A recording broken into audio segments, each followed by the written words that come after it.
All right. So today we are gonna read this one, "The Bus Ticket Theory of a Genius." It's written by Paul Graham, as always, and it's in 2019. Everyone knows that to do great work, you need both natural ability and determination. Not everyone do it, just your readers, right? He told that that's the only reason we know. Anyway, but there is a third ingredient that's not as well understood: an obsessive interest in a particular topic. To explain this point, I need to burn my reputation with some group of people, and I'm going to choose bus ticket collectors. These are the people who collect old bus tickets. Like many collectors, they have obsessive interest in the minutiae of what they collect. They can keep track of distinctions between different types of bus tickets that would be hard for the rest of us to remember because we don't care enough. What's the point of spending so much time in thinking about an old bus tickets? Which leads us to second feature of this kind of obsession. There is no point. The bus ticket collector's love is disinterested. They are not doing it to impress us or make themselves rich, but for sure it's for its own sake. For its own sake. When you look at the lives of these people who have done great work, you see a consistent pattern. They often begin with the bus ticket collector's obsessive interest in something that would have seemed pointless to most of their contemporaries.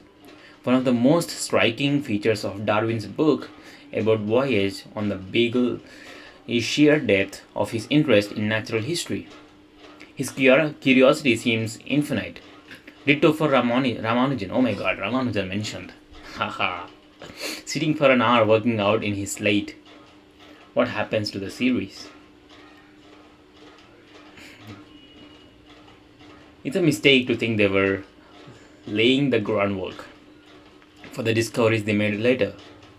There is too much intention in that metaphor. Like bus ticket collectors, they were doing it because they liked it. But there is difference between Ramanujan and bus ticket collector. Series matter, bus tickets don't. If I had to put the recipe for genius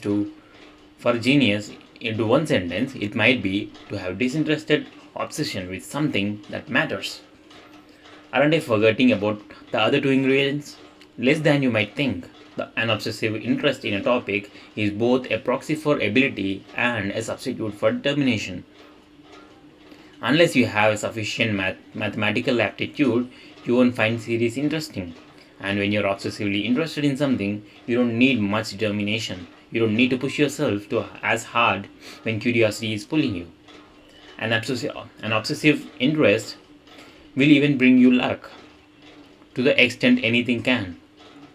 Chance, as Pasteur said, favors the prepared mind, and chance favors the prepared mind. And if there is one thing that obsessed mind is that an obsessed mind is, it's prepared. The disinterestedness, the disinterestedness, the disinterestedness, yeah, the distant fuck, doesn't the disinterestedness, the disinterestedness of this kind of obsession is its most important feature. Not just because it's a filter for earnestness, but because it helps you to discover new ideas. The path that led to new ideas tend to look unpromising. If they look promising, other people would already have explored them. How do the people who do great work discover these paths that others overlook? The popular story is that they simply have a better vision.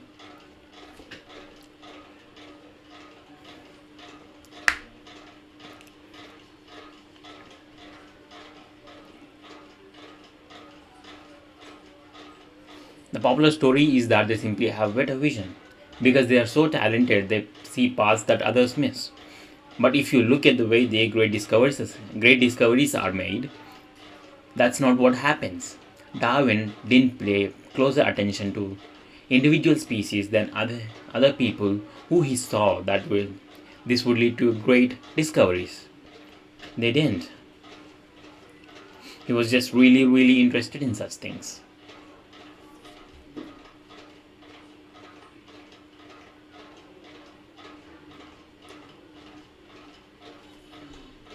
Okay, Darwin couldn't turn it off. Nearly, neither could Ramanujan. They didn't discover the hidden paths that they did because they seemed promising, but because they couldn't help it. That's what allowed them to follow the paths that someone who was merely ambitious would have ignored. What rational person would decide that way to write great novels was to begin by spending several years creating an imaginary Elvis long language like Tolkien, or visiting every household in southwestern Britain like Trollope? No one, including Tolkien and Trollope. The bus ticket theory is similar to Carlyle's famous definition of genius as an infinite capacity of taking pains. But there are two differences. The bus ticket theory makes it clear that the source of this infinite capacity for taking pains is not infinite diligence, as Carlyle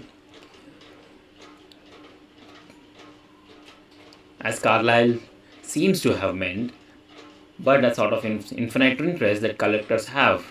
It also adds an important qualification, an infinite capacity for taking pains about something that matters. So, what matters? You can never be sure. It's precisely because no one can tell in advance which paths are promising that you can discover new ideas by working on it, what you're interested in.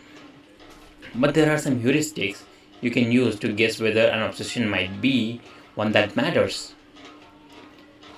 For example, it's more promising if you're creating something rather than just assuming something someone else creates.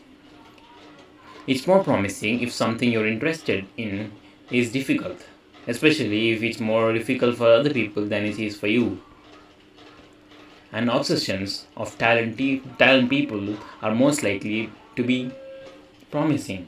When talented people become interested in random things, they're not really random. But you can never be sure. In fact, here is an interesting idea that's also rather alarming if it's true.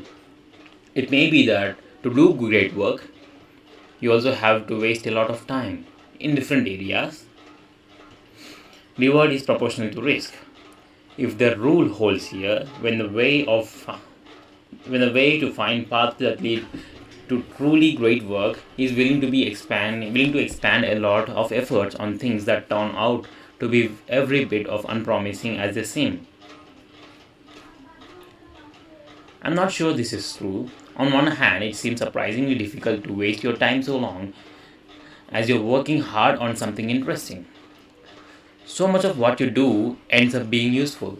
But on the other side, the rule about the relationship between risk and reward is so powerful that it seems to hold wherever the risk occurs.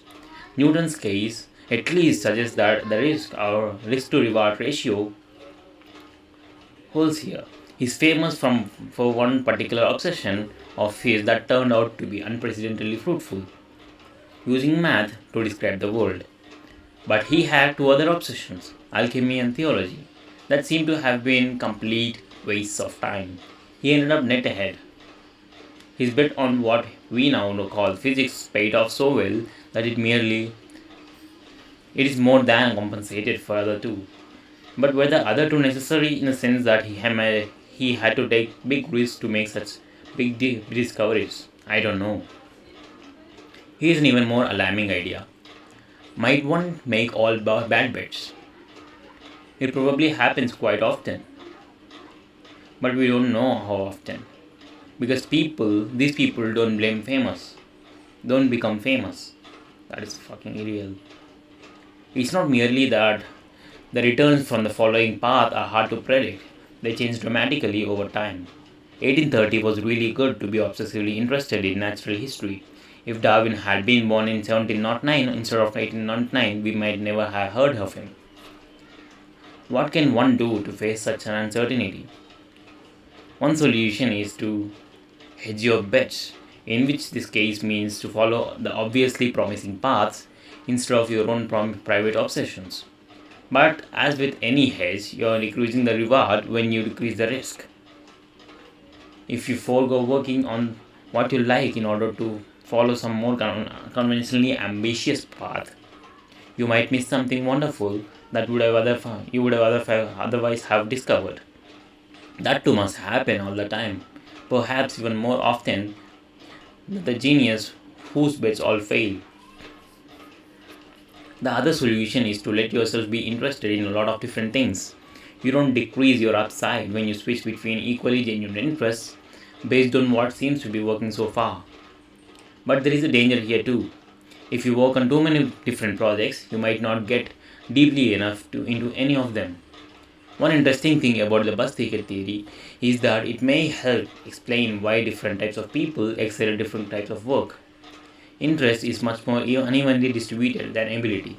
The natural ability is all you need to do great work, and natural ability is evenly distributed. You have to invent elaborate theories to explain the skewed distribution we see among these who actually do great work in various fields. But it may be that much of a skew that has a simpler explanation. Different people are interested in different things. The bus ticket theory also explains why people are less likely to do great work after they have children. Here, has, interest has to complete not just with external obstacles but with another interest. And one for the most people is extremely powerful.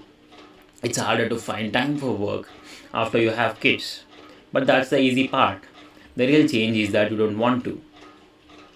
But the most important, exciting implication of the bus ticket theory is that it suggests ways to encourage great people. If the recipe for a genius is simply natural ability plus hard work, all we can do is hope we have a lot of ability and work as hard as we can. But if the interest is a critical ingredient in genius, we may be able to, by cultivating interest, to cultivate genius.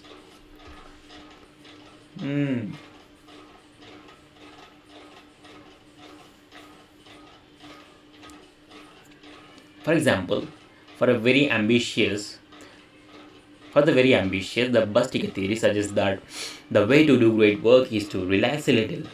Instead of gritting your teeth and diligently pursuing what your peers agree is the most promising line of research, maybe you should try doing something just for fun.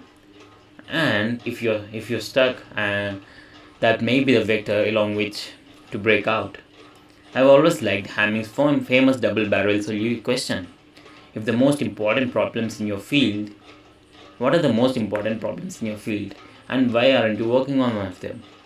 It's a great way to shake yourself up, but it may be overfitting a bit.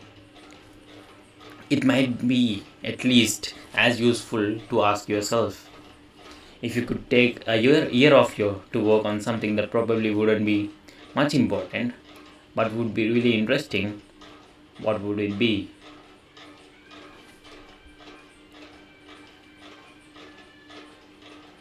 Let's ask this to people.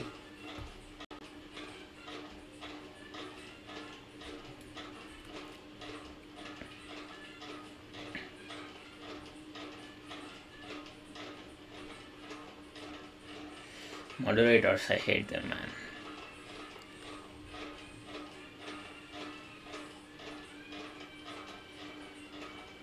Anyway. The bus ticket theory also suggests a way to avoid slowing down as you get older. Perhaps the reason people have fewer new ideas as they get older is not simply that they are losing their edge. It may also be because once you become established, you can no longer mess about with irresponsible side projects the way you could when you were young, and no one cared what you did.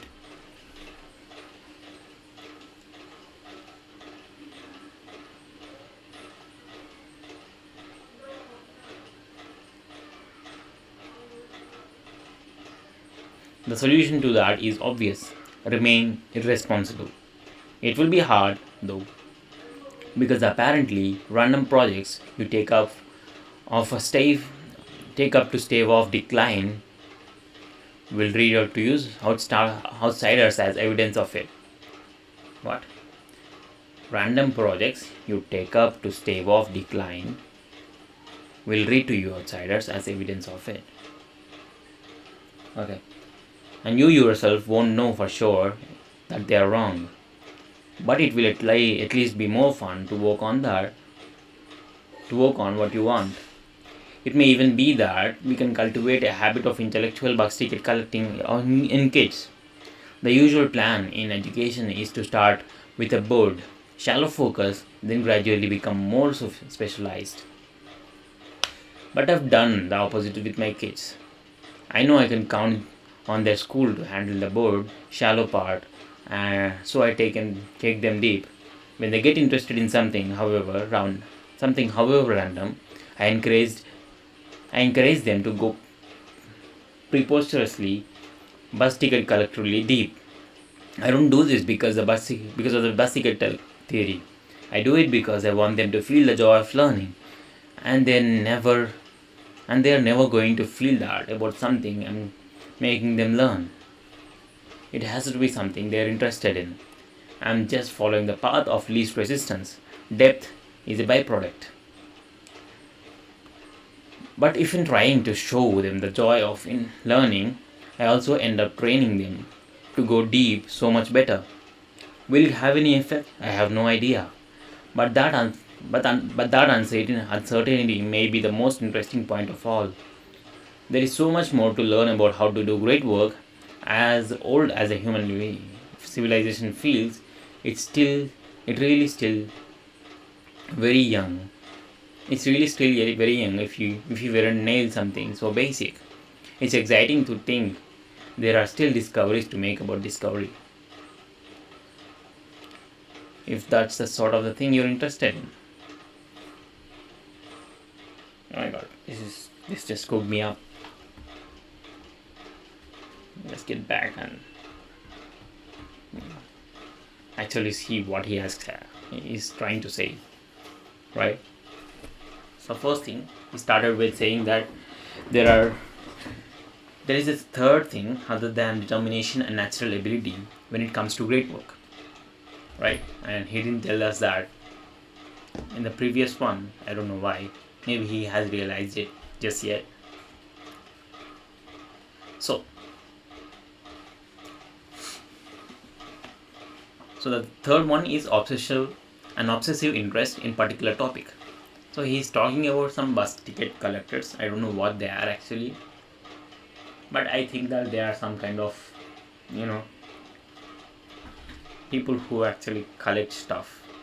Like I used to collect currency coins when I was a child. Not to show off, I just wanted to,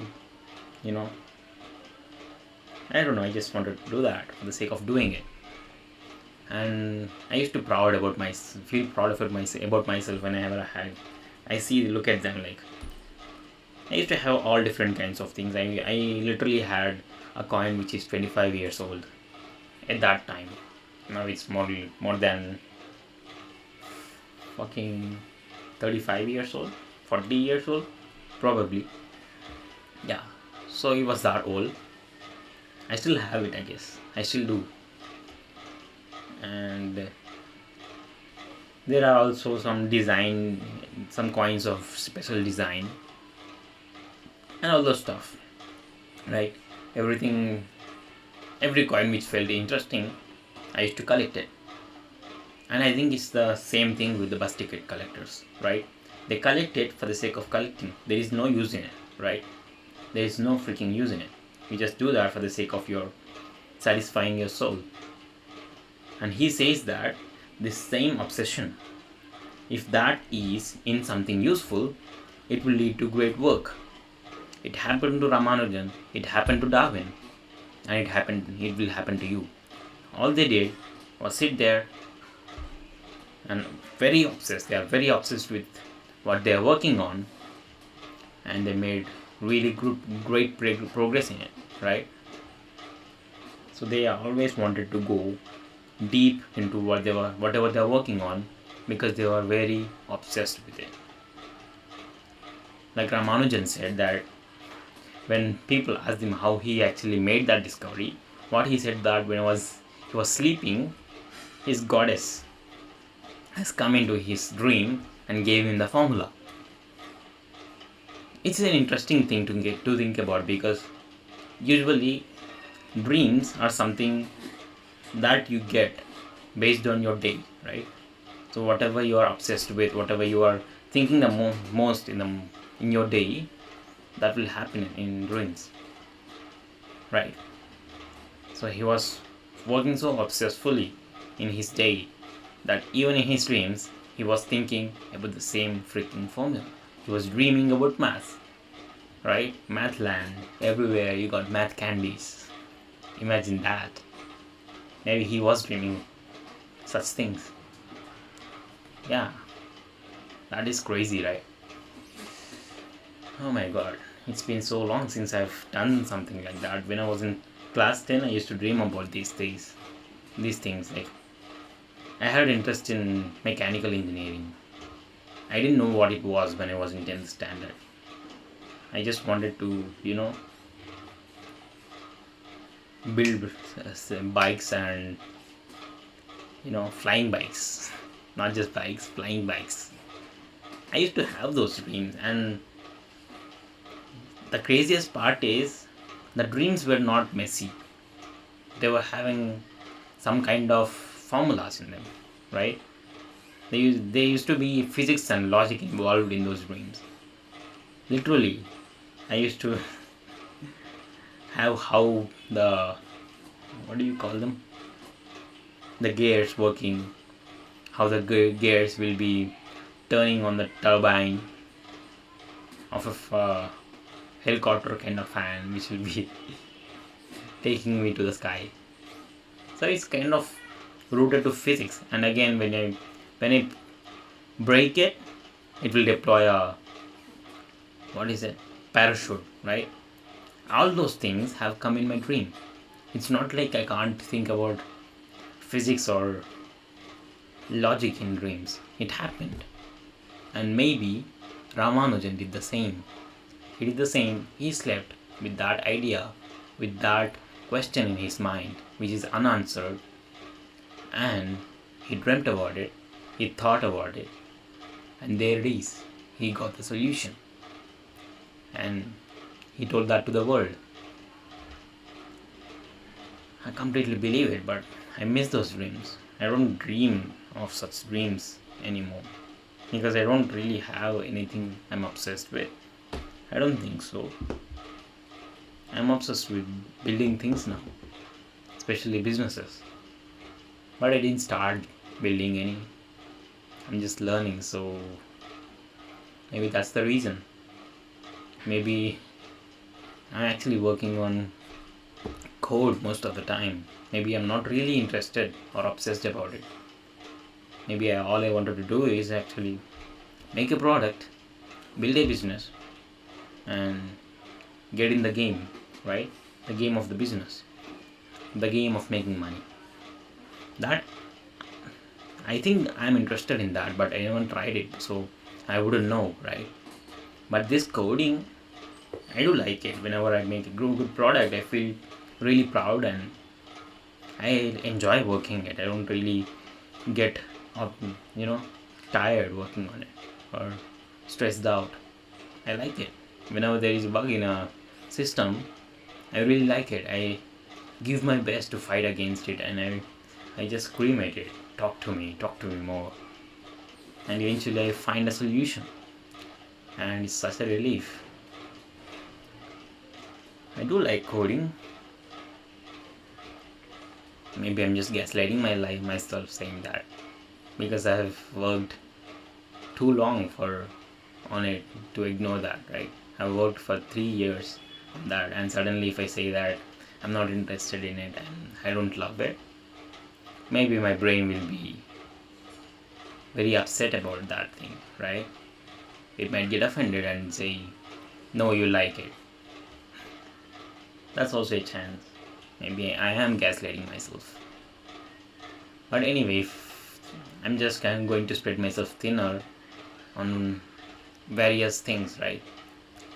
For now, I'm doing design, I'm doing coding, I'm doing entrepreneurship. So when I actually go deep into other two topics, I will know that my interest lies in this or that, right? I'll understand it properly. Or maybe I can be interested in three of them. Or maybe I'm not interested in three of them. I'm interested in something else I haven't met yet, right? Okay, this is just bullshit. Let's get back.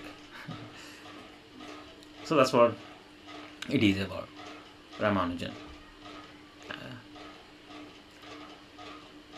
An obsessive interest is a topic of a proxy for with substitute for determination. Unless you have sufficient mathematical aptitude, you won't find serious interesting. Series interesting, okay.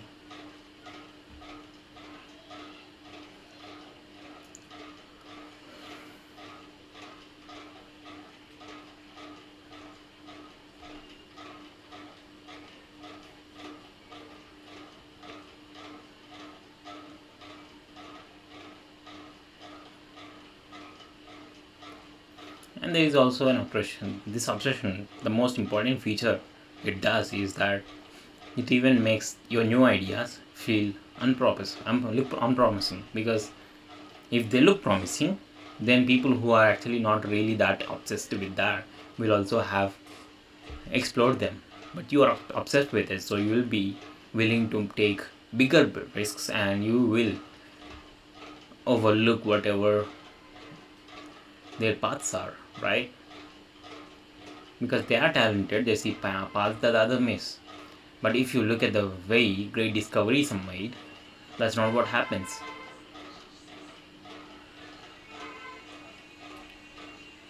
Okay, something's wrong. Fuck off.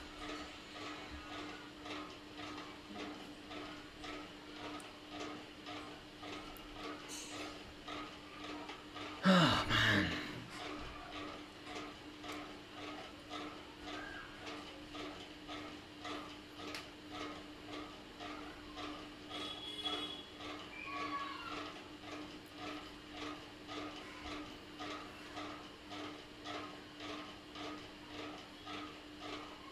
Darwin didn't pay closer attention to individual species than other people because he saw that this would lead to great discoveries. They didn't.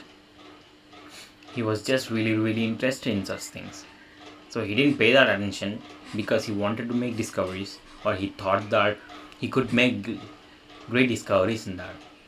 He didn't. He was just really interested in it, and he tried to learn or think about them mostly. They didn't discover the hidden paths that they did because they were seemingly promising, but because they couldn't help it.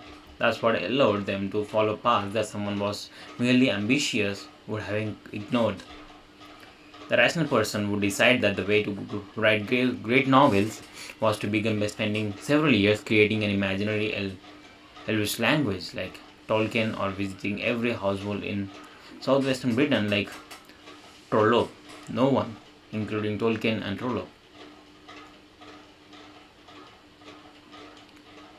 So, being obsessed will make you do some things which rational persons wouldn't do. Will make you take up some problems which are not promising, which are very risky. You won't care. You just can't freaking help it, right? Even though you know that it's a dying journey, you will still go through that because you're so fucking obsessed with that. You're so fucking obsessed with that, you can't help it. And that's how great discoveries are made. And that's it, I guess. So since they are more risky, the reward ratio is also great. And since they are more risky, you waste a lot of your time along that path, right?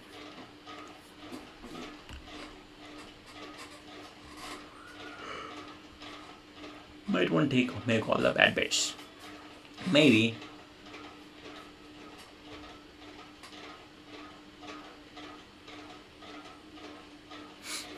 Not really.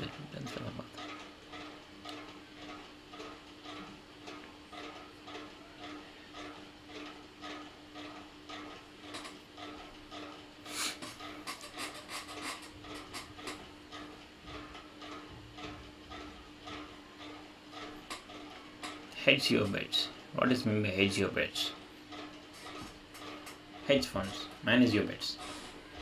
Is that what it means?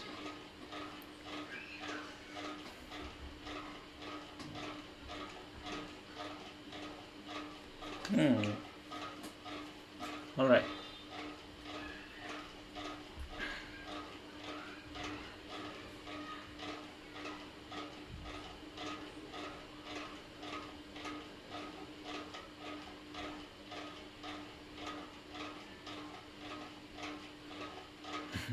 It was not engagement power for me.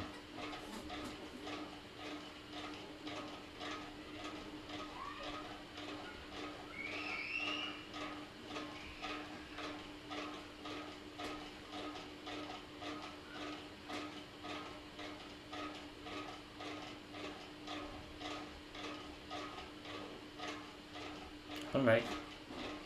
Makes complete sense.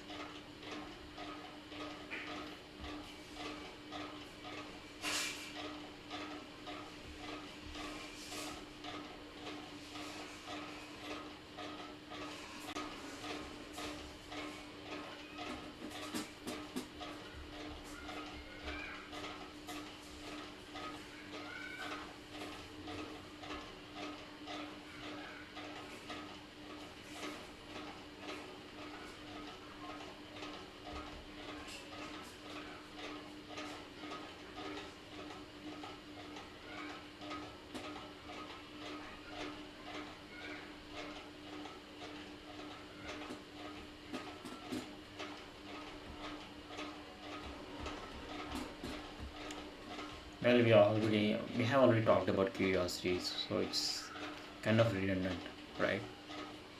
Oh gosh, I wasted my time. Maybe, maybe. So I just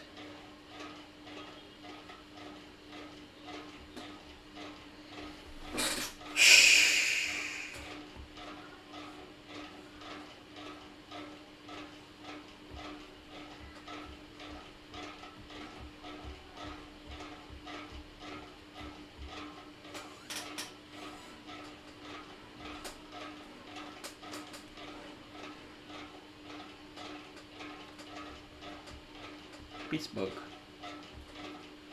Okay, I would like to read about it. How to make Pittsburgh a startup hub. This is a talk I gave at an event called OPT 412 in Pittsburgh. Much of it will apply for other towns, but not all, because as I say, as I say in the talk, Pittsburgh has some special important advantages over most would-be startup hubs. What would it take? What would it take to make Pittsburgh into a startup hub like Silicon Valley?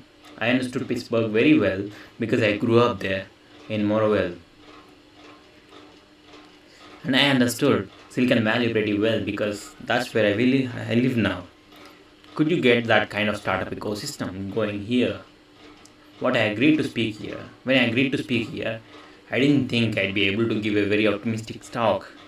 I thought I'd be talking about what Pittsburgh could be to become a startup hub. Very much in the subjective instead of going to talk about the Pittsburgh and what Pittsburgh can do. What changed my mind was an article I read on of all places, the New York Times food section. A title was Pittsburgh's Youth Driven Food Boom. The most people that might not even sound interesting, let alone something related to startups, but it was electrifying to me to read that title. I don't think I could pick up more promising one if I tried. When I read that article, I got even more excited. It said people's ages 25 to 29 now make up 7.6% of all residents up from 7% about a decade ago. Wow, I thought. Pittsburgh could be the next Portland. It could become a cool place at the all the people in their 20s want to go live. When I got here a couple days ago, I could feel the difference. I lived here from 1968 to 1984. I didn't realize it at the time, but during the whole period the city was all free fall. On top of the fight to the suburbs that happened everywhere, the steel and nuclear businesses that were both dying, boy, are the things different now. It's not just that downtown seems it's not just that downtown seems more prosperous. There is an energy here that's not here when I was a kid. When I was a kid, this was a place young people left. Now it's a place that attracts them. What does that have to do with startups? Startups are made of people, and the average age of people in a typical startup is right in that 25 to 29 bracket. I've seen how powerful it is for a city to have those people. 5 years ago, they shifted the center of gravity